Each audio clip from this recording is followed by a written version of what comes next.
হিন্দু বিবাহ শুধু একটি সামাজিক চুক্তি নয়, এটি একটি পবিত্র ধর্মীয় সংস্কার। এই বিবাহ সংস্কারের অন্যতম গুরুত্বপূর্ণ ও অপরিহার্য আচার হলো 7 পাক ঘোরা। কিন্তু প্রশ্ন হলো, কেন 7 পাক ঘোরা হয়?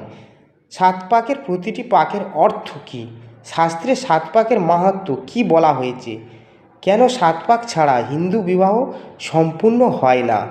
এই ভিডিওতে আমরা জানব বেদ, পুরাণ ও ধর্মশাস্ত্র অনুসারে 7 পাকের গভীর আধ্যাত্মিক ব্যাখ্যা, 7 পাকের সঙ্গে জীবনের 7টি অঙ্গীকারের সম্পর্ক, স্বামী স্ত্রীর জন্মান্তরের বন্ধনের রহস্য, কেন অগ্নিদেবী সাক্ষী থাকেন 7 পাকের সময়।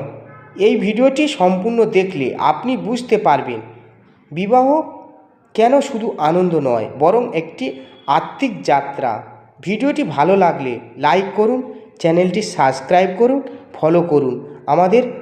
আপনাদের মতামত কমেন্টে জানাতে ভুলবেন না।